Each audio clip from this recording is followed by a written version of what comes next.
Hello and welcome to Sobrix. I'm Adam and this is Sobrix. This is my channel for reviewing Lego sets and building them and other Lego related stuff. In this video I'm going to be taking a look at the Lego Legends of Chima Tormak's Shadow Blazer set. This is set number 70222.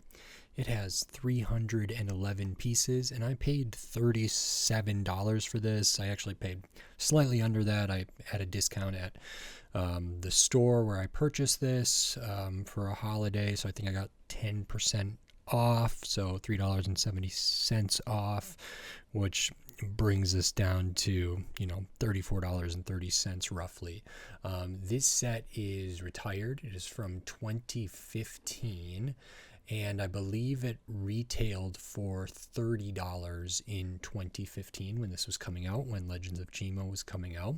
So I didn't pay that much over its retail price even 10 years later, or nearly 10 years later, which I feel pretty good about. On one of the major Lego aftermarket websites, there's not a ton of these available sealed. There's one in the US listed for like $125 on a major kind of auction and resell aftermarket store or website. There are other ones for sale, I think kind of in the 60 plus dollar range. So I do feel like I kind of got a good deal on this. This is sealed as far as I know. You can see we have some box damage just from, I'm assuming, a price sticker or something along that lines. As far as I know from the place that I bought this, this was maybe stored, somebody who collects Lego and puts it in a storage container, and then every so often will offload some, and I think the idea there is to hope that the sets appreciate in value, somewhat more than what they paid retail. So I believe this person had this for the last 9 years at least, and actually I bought all of the Chima sets that person brought into that store where I picked this up, which is a store local to me, and so I feel pretty good about that. I'm happy to be able to look at a bunch of Chima sets going forward, and I'm excited to look at this one. So in this video, I'm going to open this up, I'm going to put this together, and then I'm going to share my thoughts on it. So while I build, I will speed the video up, and then I'll slow it back down to review this set. So until then, enjoy. Okay, so while we look at the build for this Lego Legends of Chima Tormak's Shadow Blazer set, I just wanted to say thank you for watching, and then remind you, if you like the video, click the thumbs up. If you like my other videos, click the subscribe button. That helps me a lot. We are on the road to 2,000 subscribers, so I appreciate all the assistance there, and it means a lot to me. If you wanted to support the channel by giving money to the channel, you can do that here with membership, supers, and thanks. Also, there's a Patreon and a Buy Me a Coffee link and stuff. And then I wanted to talk about the build. So the first bag of pieces is the minifigures. They used to put all minifigures kind of in the same bag. It may have depended on the set, but that wasn't uncommon to have that. They have changed up doing that.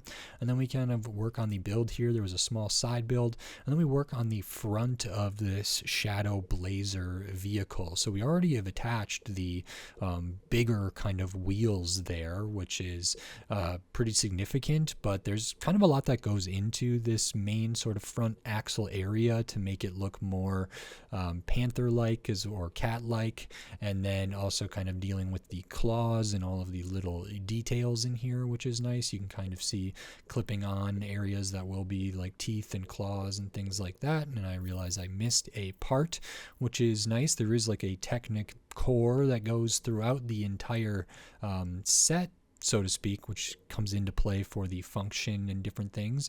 Can kind of start working on the rear where the character can sit. There's 4 stickers in this set. They are pretty easy to put on, pretty minimally invasive. Then we kind of work on the rear axle as well with these wheels, and then we can add on the kind of finishing touches as well as some stickers that I forgot, which is very good. I kind of load this up and take some time to play around with it, look at the characters here, and that's it. So now on to my review for this set. Okay, so that is the Lego Legends of Chima Tormak's Shadow Blazer. This is really cool. If you watched the full like build process video, I think you'll have seen some of the special kind of things that are in this set. I'll kind of go through them as we go, but the first thing we will look at is the minifigures, because we do get some. You get 3. I'm generally pretty impressed with Chima minifigures. They usually have a lot of detail and they're pretty unique as far as Lego minifigures go, but I also have weird feelings about the heads. The first one we will look at is Gorzon, and this is a character that I have a couple different versions of. There was a time I bought several of these at a brick convention just to get them and to check out how they looked, and I'm pretty sure I picked up a Gorzon, and I maybe have gotten this character in a couple other sets, but I believe this is kind of the Power of the Chi version or something like that. I can't remember specifically what this is or what their deal is here, but it's different than other ones I've seen. So we can take a look at this. So we have Gorzon here, and they have some accessories. So they have this really cool like hammer with the flame piece on the bottom, translucent orange, as well as the gold there, gold kind of hilt like piece in here as well. And then the piece for the actual like hammer part of this is a piece I'm unfamiliar with. It's kind of that interesting molding piece. It has the anti-stud on the bottom, a stud on either side, and it looks really great. I'm just not super familiar with that piece. I don't know how many sets it's in or where it originated from, but it was cool to see that. So this is a pretty good accessory. They also come with one of these gem pieces that are used in like the Speedors game, I believe, as like a point counter, and have some in-universe kind of relevance as well. Then they have their wings, which are this really nice kind of gradient, dual molded with the kind of translucent red, orange, yellow kind of stuff in there. Those are clipped on the back. As far as the head goes, Gorzon head is they're kind of a I would say a simian. Is that right? Like a primate type character here, and this is them wearing a special kind of armor, I believe, because some of the other ones, I think like they were the body, the torso, and the legs were all like black, kind of like the head color up here. But we can see on the head some nice kind of markings for different stuff. Good printing around the face there. We see the eyes peeking through. Underneath that, we get the very odd looking minifigure head that's for all these Chima figures, where the eyes seem really far apart to me, but there's really good detail on this one. There also is an alternate face, which has Gorzon looking a little more at peace, at ease, maybe happier there. So we can put that on underneath here as well and see the difference of the eyes there. A little bit subtle, main difference kind of being the mouth, but there is some difference in the shaping of the eyes as well. And then we do have this armor piece that has the like pauldrons, kind of shoulder pads there, as well as the studs on the back to attach those clips. And it has this really awesome printing on it, which has kind of an ape-like logo here for Gorzon, as well as like some different color in there. This printing is really nice, kind of some flames going on as well, which is great. Great to get that. I think I've seen like other characters have stuff like this before, which is why I thought there was like this is their super chi power type thing, but it also plays into this. So the rest of the torso underneath there has kind of the like medallion type thing in the center, similar to the armor, and then we get kind of their outfit underneath there. And we have some really nice differences in color with kind of the red and some darker reds and browns, as well as all the gold throughout. We do have like very fine lines down here in the kind of brown, reddish kind of area in black that are kind of hard to see. We do have printing on the midsection, printing on the legs up at the top, down in the middle, and on the bottom, so that's really good.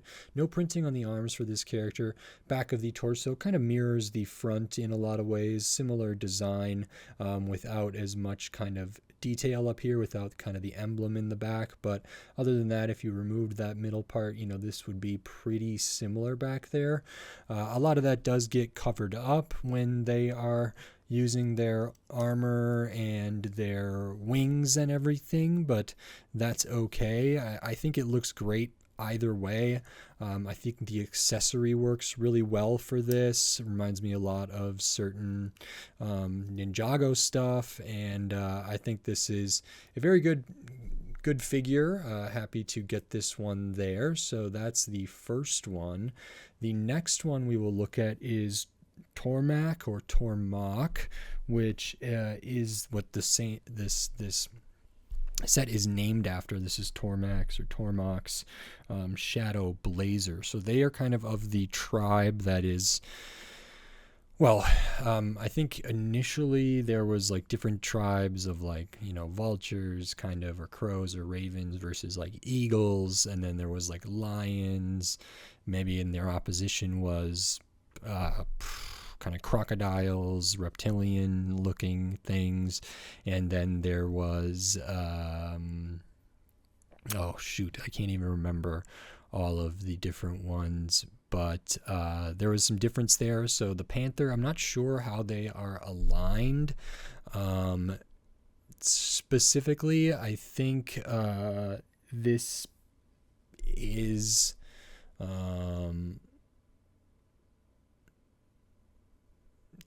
I don't know the exact kind of lore here, so I don't know what faction this character is aligned with, if they're more aligned with some of the tiger lion people. Okay, Tormak is a member of the tiger tribe, but then becomes a panther or something, and he's an advisor to King Fluminox of the Phoenix. And there's a couple different variants of him: Cat Guides, Clan of the Tigers, and Phoenix Fire Tribe. Okay, so that's Tormak here. Really, really cool accessory there. So the black hilt. Then we have this like sword piece coming up here. We add this dual molded kind of fire piece in the middle there, which looks awesome. And then we also add kind of one of these gunmetal gray axe pieces there. So, you know, there's 4 pieces that make up this one accessory, and I think it looks really cool. It's super kind of like sci-fi or kind of high fantasy looking stuff, and I just really like the overall look of this, so that's great. And then looking at Tormak or Tormak here, we have kind of the lion or big cat sort of feline looking headpiece here. It's just all in black. We do have some printing for like the mouth area, the nose, and some kind of fur, tuft of fur kind of maybe on the chin. Can see the eyes through there. If we pop that off, we can see the minifigure head underneath. This doesn't read super cat-like to me here, but that is okay. And I think there are some of the printing is a little hard for me to see due to color blindness and just the contrast here, but that is all right. We do have an alternate face, so this is one, and I'm having trouble seeing exactly how they look, but this one maybe is not bearing teeth as much, and the other one is sort of bearing teeth there. So that is that. We do have some like shoulder pad armor type things here with these little spikes that go around the minifigure neck. Looking at the torso, this one is all done kind of on black, but there's some good printing on here again. So we can see they have kind of that emblem thing or chi power in the middle there. Over here, it looks like they almost have a badge that is like a phoenix or something like that. Maybe their association with a certain tribe. There's some really good like asymmetry in this with like different kind of details on either side, different little design things, which is really nice. The gold really pops. Some of the other colors in here, again, because of the contrast, are a little bit difficult for me to see personally, but hopefully people out there can kind of see what else is going on. We do have printing on the midsection there, and we have printing on the legs up at the top, the middle, and down to the feet. Nothing on the arms. Back of the torso kind of has this almost Iron Man spine looking paneling and some like harness clips or different things. This is really, really cool. I'm very happy with that. There's a lot of good detail that is difficult to capture with my given lighting situation, but I think this is a great figure. It's not one that I have or had previously to this, which is very cool, and I like the accessory a lot. So overall, this is a great figure. And then the last one we get here, again, I'm not sure exactly who they are aligned with, but this is Sykor or Sykor, Sykor, and they are part of the saber-toothed tiger tribe. And this one is happens to be kind of a wild, feral kind of character. He seems to be one of the most powerful saber-tooth tigers character due to him being able to tackle and pin down a cheat up Lagravis, and him being able to also defeat a group of fire cheat up lion soldiers. And his name is sort of like Psycho, but Sykor or something like that. So, good, maybe sort of antagonist character here, part of the saber-toothed tiger tribe, and this is great. Again, love this accessory.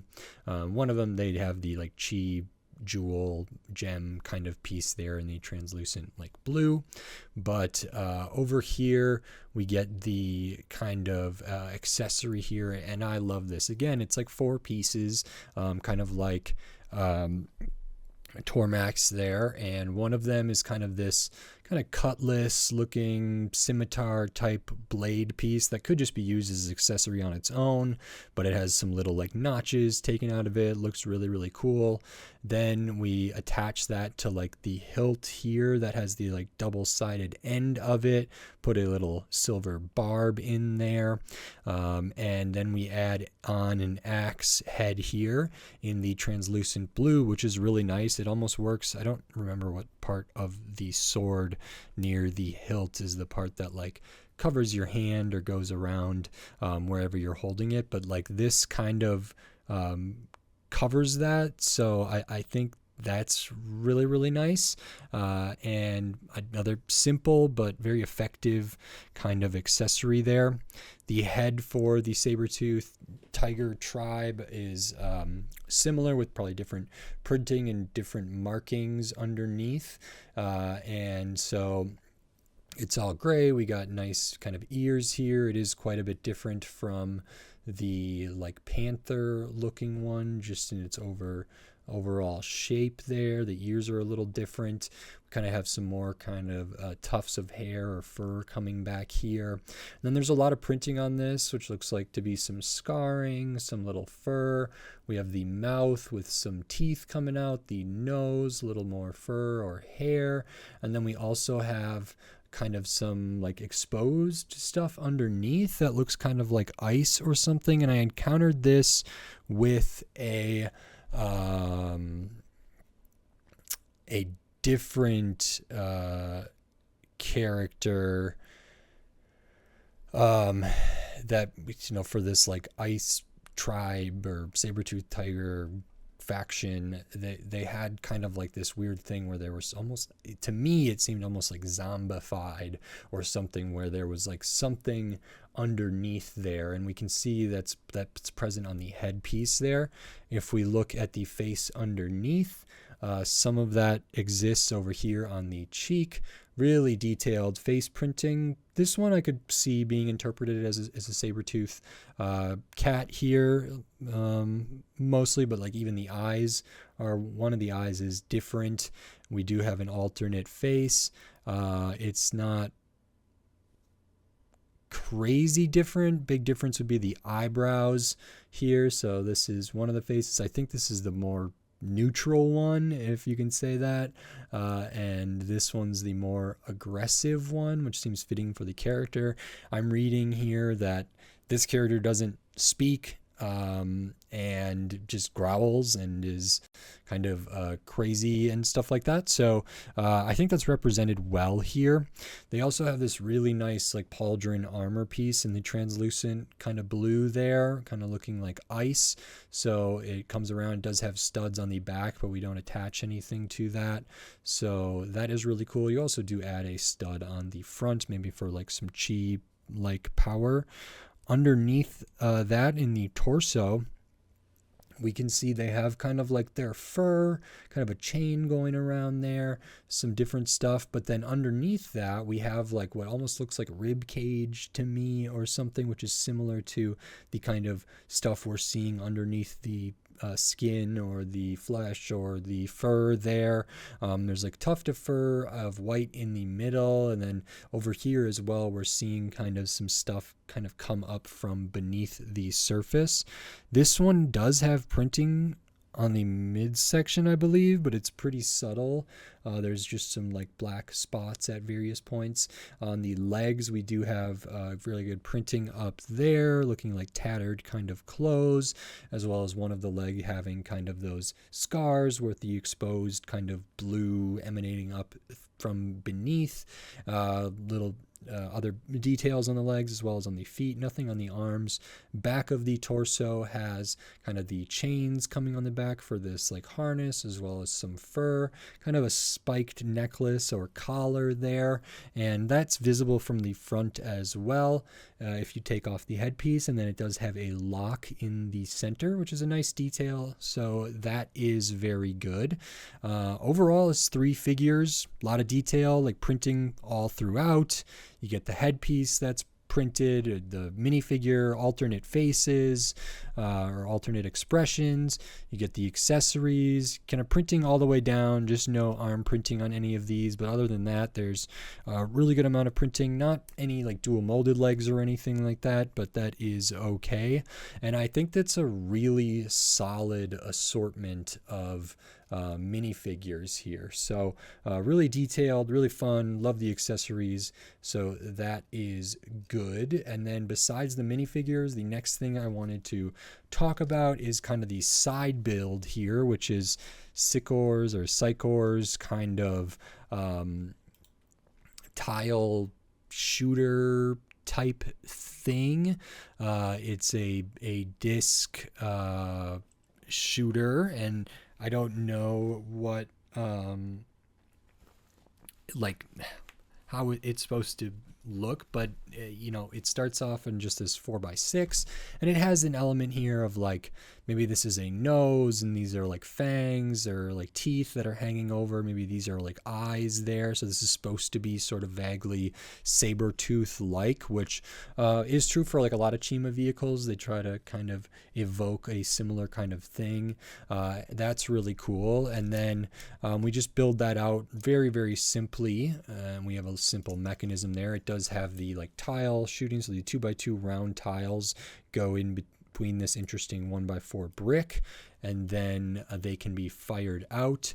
So that is triggered by like pushing this off the back, and see if I can do that. And then it comes with 3 tiles as well as like kind of a little place to store some of them.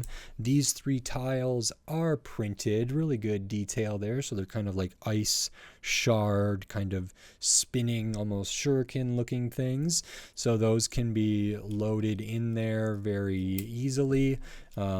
Push the back kind of thing to fire the projectiles out, and really nice that these are printed pieces. The kind of area where they're stored fits them both. it doesn't have like the other side here, which does make it way more accessible, way easier to get them out. Whereas if it was like closed up on both sides, maybe it would be a little bit difficult. There is some friction in there, but so like they're not falling out right now, but there's not a ton, and so they can roll out of there, but largely that's okay. There is not any way here to angle this up and down, not really a way to swivel it, but it could be positioned, you know, how a person wants, and that's really, really nice. So I think this is a competent side build. I like when, I don't know, villain like characters have their own kind of thing to interact with the rest of the set, and I think, you know, them being kind of here trying to prevent Tormak or whoever from escaping the saber-tooth like clutches or compound, or, you know, whatever, they can man this area to try to head them off, which is very nice. And then the main set is Tormak's Shadow Blazer. So this is a Chima vehicle here, and this is great. I've encountered these kind of wheels in other Chima sets. I think there was one that was like a wolf, like wax pack tracker or something that I looked at, and there was a Crowley's Claw Ripper, I think, used these as well, maybe some other ones. So those are like the big front wheels, and I can't remember if Blodvik's Rumble Bear, I don't think it uses these, but it very well could.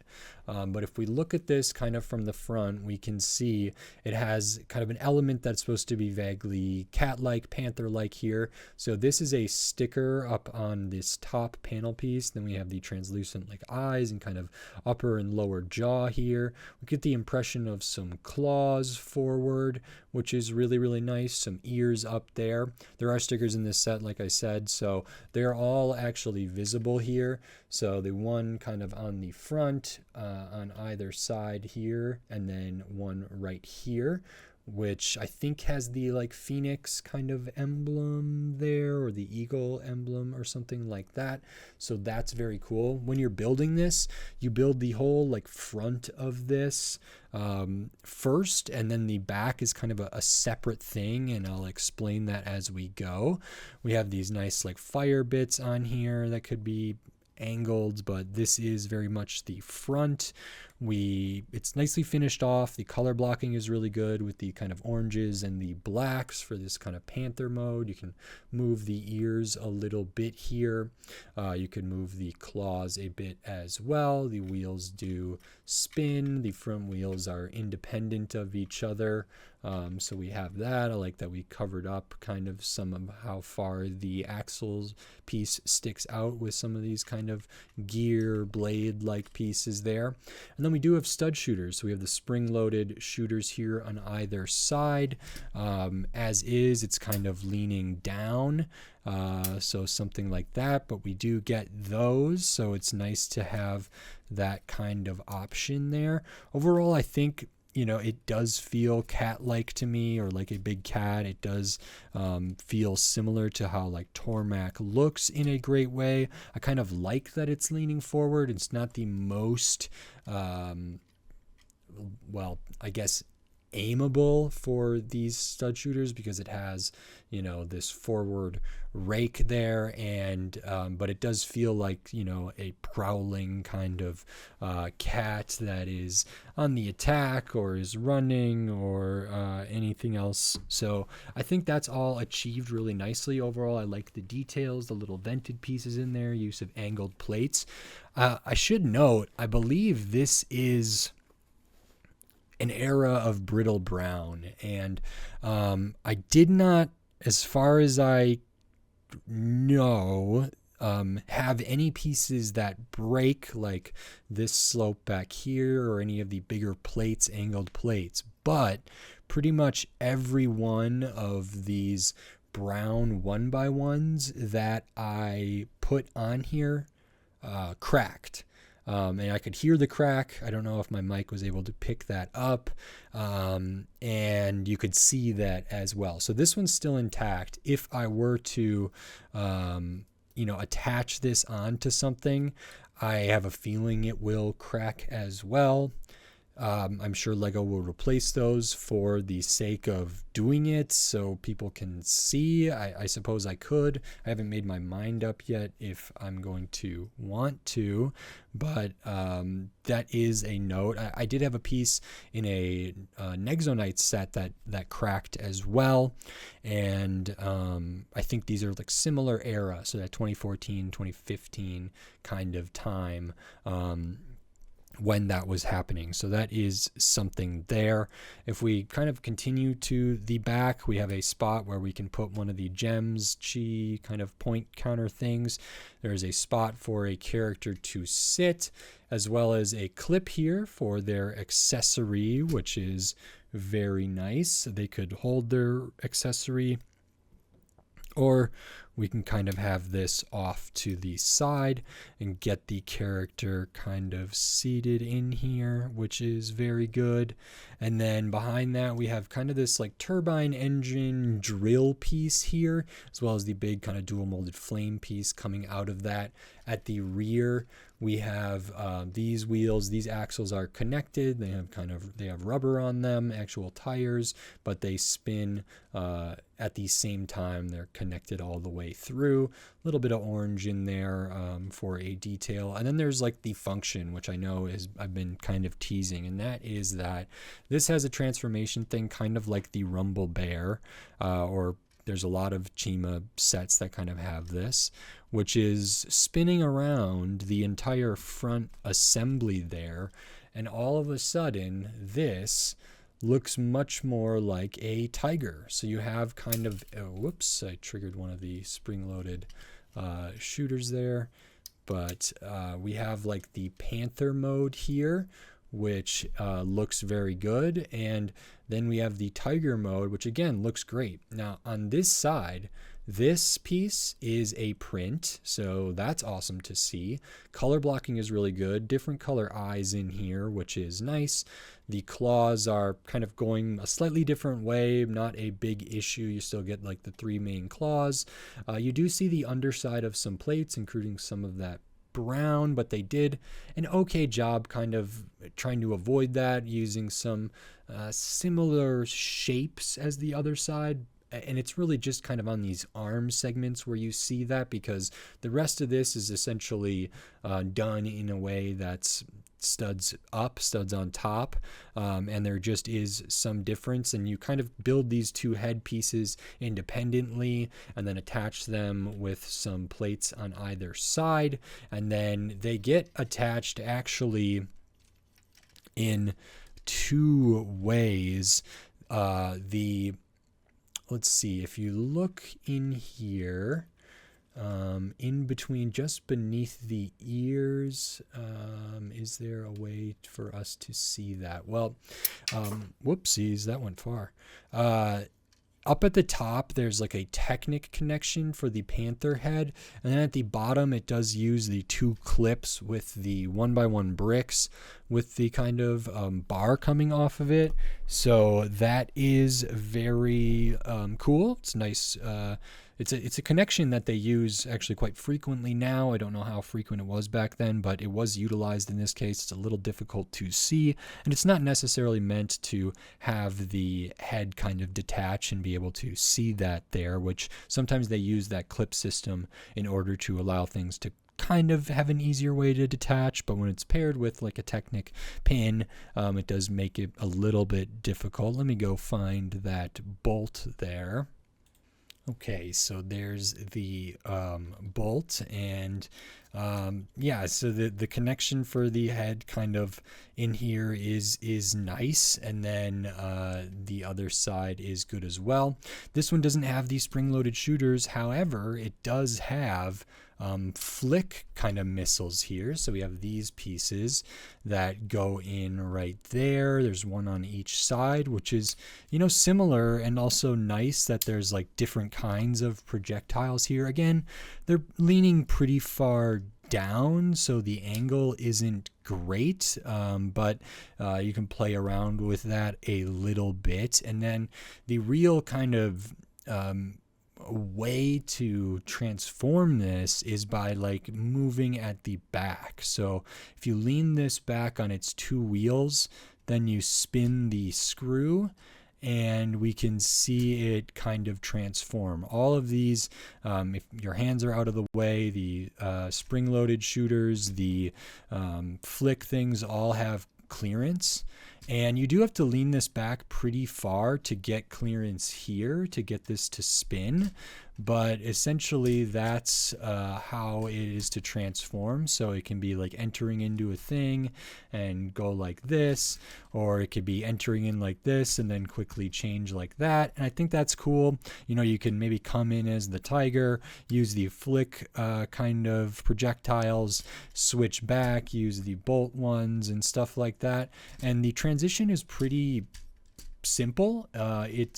This isn't like, it doesn't have specific stages. It does just rotate. So there is a Technic core that's kind of going through all of this, and that's what allows that to happen. But there's a lot of good design stuff to make sure we do have clearance, tapering off the back there, and then having that run through the center. So just leaning it back like that does transform this, and I think it really works because the color blocking is so well done, where we have, you know, like little elements of orange throughout, but the brown, the black all works. This black really like folds into the rest of this, which is great. Looking at it from the front, I feel like it just feels like lower jaw here and mouth. And then when you go to the other side, you know, having the underside of the like brown and then all the orange here, matching kind of the orange on the wheels there is really nice, as well as the orange kind of throughout. And then this actually, what was I about to say? I mean, I think because these heads are pretty much identical, just with color swapped and a couple other changes, like the use of like the vented piece here. It's using a flat kind of vented tile instead of a vented slope near there and stuff like that. This does really look just kind of like a mouth. Maybe that one could like open and close. And I think that's a real success. And now I just launched that again, because I think people could look at this and not necessarily know that it has a transforming feature right out of the gate, which is really, really cool. And then because we're kind of doing this already to activate the transformation, it's not inconceivable to have that as part of the play pattern to, you know, firing off the flick missiles or the, especially the spring-loaded ones, while you're kind of doing that. So then you can kind of aim them a little bit differently and, you know, aim them up and down as well as a little bit side to side. Because the rear axle is together there and it does have rubber, it's not super easy to turn, but these ones up here just kind of glide, and it's not too bad either. It's just not ideal to turn because of the connected axle and the rubber, at least to me. So that's really good. And let me find that bolt again. Maybe I will just pop these out for the just for the rest of the video. Okay, and there we have, so you do get, you know, you can have two loaded up in here. You get an extra. For the flick ones, you just get two, and there's not like an extra one. That would have been maybe nice. It's a small critique, but that is okay. And I'll show the extra pieces because you do get some, and I was having a look at this to see if I made any mistakes, because we do get like duplicate of the black cheese slope there. We also get like an orange one, a brown one, a gold one, all your 1x1s, your studs, your tiles, the barb pieces, and little Technic pins, hilts, all that stuff is in there. Those are the extra pieces, so that is good, as well as getting like, you know, the extra tiles for the tile shooter here and the extra bolt there. You just don't get extra pieces for making up the flick kind of area, but that is okay. And this set is 311 pieces. I paid $37. Yeah, $37 for this set. Like I said, you know, online these go for maybe around that $35, $37 up to, you know, $60, $50, $60, and then on a major like Lego specific website, someone in the US had it listed at, you know, 120 or 125 or something. This retailed for $30 in 2015. It's been 10 years. It's out of production, has been for quite some time. So for me to pay like just slightly above what retail was feels really, really good. So I actually think I got a great deal. It might feel like, you know, for 311 pieces, you know, nearly $40 is a little hefty, but I actually don't think so compared to many other sets that are on these shelves now, depending on if they're associated with IP. But like looking at the quality of the minifigures, how much detail is on them, their accessories and all that, and then looking at the like side build with the printed tiles, and then the whole like actual main build for this Tormak's Shadow Blazer. You know, you get this printed piece as well, some big pieces in here, the rubber. I think this is about right. I mean, it doesn't necessarily feel like, oh, this is a $40 vehicle right here. But when I factor in all of the retirement, the age of this, getting it sealed, the printed stuff, the quality of the figures, I feel like I can pretty comfortably say I got my money's worth, which is really nice. I would say I got a great deal, actually, especially just looking at the online market, because it does appear that this exact set is kind of going for a different range of prices. I think this is super fun. I think it's cool. I'm glad to look at some new kind of Chima characters, and maybe I'll have to do a bunch of serious reading on the lore and the factions and the characters, because I am admittedly pretty uninformed on that stuff. And I do have a bunch more Legends of Chima sets that I'll be making videos about. So I think I have like 6 or 7 more that I will be doing videos about at certain points of various sizes, various price points, and all of them are retired because they're Chima sets, and I'm really looking forward to that, so I'm super stoked to have those. But maybe I'll have to do my own research outside of the video to be able to kind of more correctly or accurately discuss the characters and the events that might be taking place. I think this is really, really nice. I think I got a good deal. Happy to have this. So great. If you like this video, please click the thumbs up and give it a like. If you like my other videos, click the subscribe button down below so you can stay up to date on all the Lego videos I'll be doing here in the future, including, like I said, more Chima sets, and then tons of other Lego sets from all different themes, all different shapes, size, price point, piece count, old sets, new sets, retired sets, sometimes used sets, and a bunch of other stuff. So subscribe so you don't miss any of my upcoming Lego videos. And then if you wanted to support the channel and support my videos here by giving money to the channel, you could do that on YouTube, membership, supers, and thanks. There's a link to the Patreon in the video description. There's a link to a buy me a coffee link. There's some affiliate links in there. I probably won't have one for this set just because I don't know. They're not like a currently available product. I haven't figured out how I'm going to do it with retired stuff, so we'll see. But either way, maybe consider checking those things out. Every little bit helps, and it is greatly appreciated, so thank you very much. And with all that said, until next time, thanks. Bye.